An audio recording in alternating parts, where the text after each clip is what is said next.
नमस्कार दोस्तों, इस वीडियो में आपका हार्दिक स्वागत है। मैं हूं पत्रकार योगेंद्र योगी।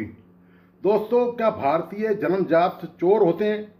क्या चोरी करना उनके खून में शामिल है? कम से कम रेल में यात्रा करने वाले यात्रियों पर तो यह सवालिया निशान जरूर लगता है, और यह किसी और ने नहीं बल्कि रेलवे ने लगाया है।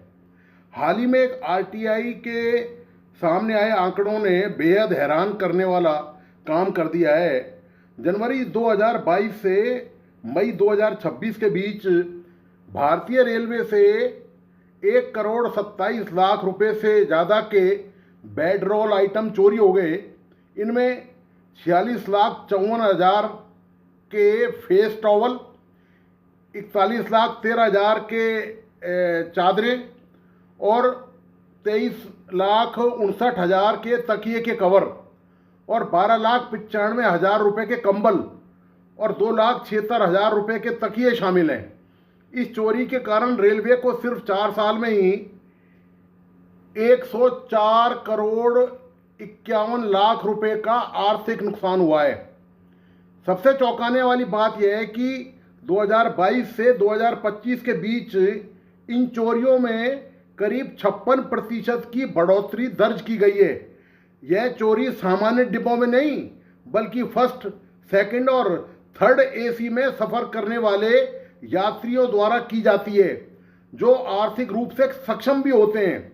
रेलवे इन चीज़ों के गायब होने का जुर्माना कोच अटेंडेंट यानी जो दिहाड़ी जिनकी बहुत कम होती है उनकी सैलरी से वसूल करता है।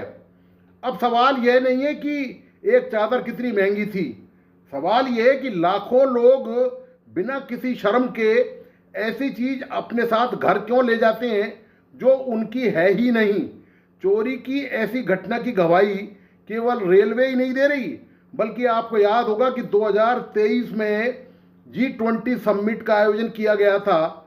तब दिल्ली के भारत मंडपम और प्रगति मैदान के आसपास लगाए गए सजावटी गमलों की चोरी होने की खबरें सामने आई थी।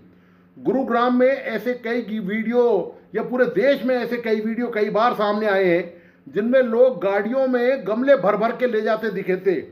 हैरानी की बात तो यह है कि चोरी करने वाले लोग महंगी गाड़ियों में आए थे। बाद में उत्तर प्रदेश के मुख्यमंत्री योगी आदित्यनाथ ने भी सार्वजनिक कार्यक्रम में इस घटना का जिक्र करते हुए कहा था कि जिन लोगों के पास सब कुछ था वे भी गमले उठा के ले गए। गमले ही नहीं बल्कि लोग सड़कों से मैन होल के ढक्कन चोरी कर रहे हैं, नई सड़कों की लोहे की रेलिंग गायब कर रहे हैं, स्ट्रीट लाइट की वायर चोरी कर रहे हैं, नालियों पर लगाई गई जालियां गायब कर रहे हैं, सरकारी पार्कों से लोहे की बेंच गायब की जा रही हैं। सोचिए, क्या एक मैन होल का ढक्कन चोरी होने का मतलब सिर्फ लोहे का नुकसान है? जी नहीं, बारिश में वही खुला ढक्कन किसी की जान भी ले सकता है। यानी एक छोटी चोरी का असर कई बार इतना बड़ा भी हो सकता है जिसकी आप कल्पना भी नहीं कर सकते। अक्सर चोरी की सबसे बड़ी वजह गरीबी बताई जाती है, लेकिन क्या इसमें सच्चाई होती है? क्या एसी में सफर करने वाले वे व्यक्ति गरीब हैं जो बेडरोल चुरा रहे हैं, या एसयूवी में बैठकर गमले चुराने वाला वो शख्स गरीब है? यानी इन चोरियों को किसी कमी की वजह से अंजाम नहीं दिया गया, बल्कि यह एक मानसिकता है। सरकारी सामानों पर हाथ साफ करने वाले सरकार की चीज़ों को किसी की संपत्ति नहीं मानते, जबकि सच यह है कि सरकारी संपत्ति किसी अधिकारी की नहीं होती, वह देश के हर नागरिक यानी सार्वजनिक संपत्ति होती है। छोटी बेईमानी कब सामान्य बन गई, यही सबसे बड़ा सवाल है।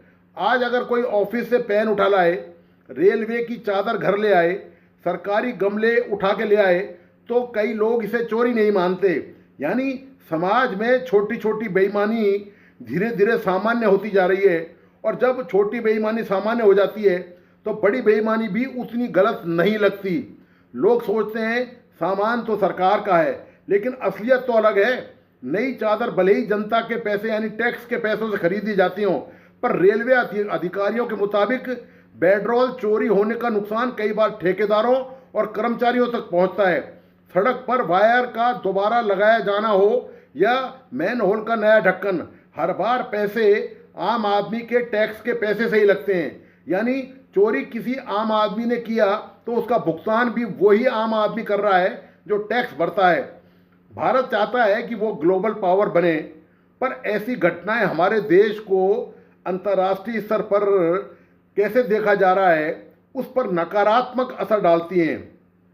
विदेशों में दुकानों या होटलों से चोरी करते भारतीयों हों या सार्वजनिक संपत्ति को नुकसान पहुंचाते भारतीयों की सीसीटीवी फुटेज, हर बार ऐसी घटनाएं ब्रांड इंडिया के इमेज को चोट पहुंचाती हैं। ये नुकसान इतना होता है जिसकी कई लोगों को सुध तक नहीं है। किसी देश की प्रतिष्ठा केवल उसकी इकोनॉमी, टेक्नोलॉजी के क्षेत्र में उपलब्धियों या राजनयिक प्रभाव से नहीं होता, बल्कि उस देश के नागरिकों के व्यवहार से भी होता है।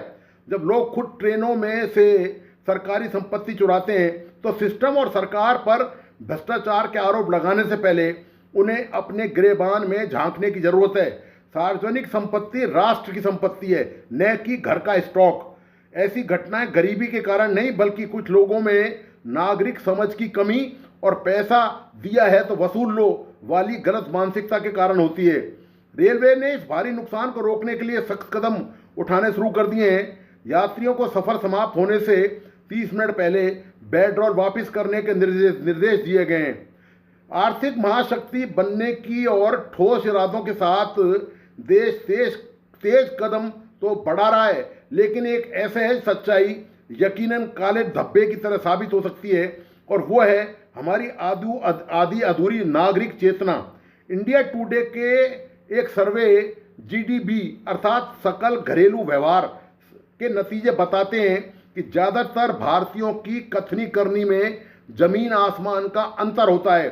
जैसे 85% लोग बस ट्रेन में बिना टिकट सफ़र को गलत मानते हैं, लेकिन भारतीय रेलवे में ही 2023-24 में बिना टिकट यात्रा के 3 करोड़ 6 लाख मामले दर्ज हुए थे। 61% लोग काम करवाने के लिए घूस देने को तैयार हैं। 52% लोग करों से बचने के लिए नकद लेन देन को सही बताते हैं। 69% लोग मानते हैं कि घर के मामलों में अंतिम फैसला पुरुषों का ही होना चाहिए। और देश की तकरीबन आधी आबादी अंतर धार्मिक अंतर जातीय विवाह के खिलाफ है। सर्वेक्षण के आंकड़े बताते हैं कि देश में आर्थिक बेहतरी के साथ साथ नागरिक आचार व्यवहार, समानता और सामाजिक जिम्मेदारी में कोई बढ़ोतरी नहीं हुई है। आप कम्युनिस्ट चीन का जितना भी मजाक उड़ाएं, लेकिन 1980 के दशक में उसने प्राथमिक स्कूलों के बच्चों को सार्वजनिक स्थानों पर थूकने वाले वयस्कों को शर्मिंदा करने के लिए प्रेरित किया था। न्यूयॉर्क शहर में 1986 में सार्वजनिक परिवहन में थूकना गैर कानूनी घोषित कर दिया था, जिसके उल्लंघन पर गिरफ्तारी का सामना करना पड़ सकता था। ये दोस्तों हमारे देश की तस्वीर है, और ये तस्वीर किसी ने बनाई नहीं है। इस तस्वीर में ना पाकिस्तान का षड्यंत्र है, ना बांग्लादेश का षड्यंत्र है, ना चीन का षड्यंत्र है, ना और किसी देश का इसमें षड्यंत्र है। इसके षड्यंत्र में जो भागीदार हैं वो हम खुद भारतीय हैं। ये भारत की तस्वीर है, ये हमारी छवि है जो अंतर्राष्ट्रीय स्तर पर हम कितने धार्मिक हैं, हम कितने नैतिक हैं, हम कितने परोपकारी हैं। ये तमाम चीज़ें, ये आंकड़े, रेलवे के आंकड़े बताते हैं कि हमारी असलियत क्या है। हम दरअसल कौन सी खाल ओढ़े हुए बैठे हैं, और हम अंदर से क्या हैं और बाहर से हम क्या दिखाई देते हैं। तो दोस्तों, आपको आज का विश्लेषण कैसा लगा, प्लीज़ अपने लाइक एंड कमेंट के साथ बताइए।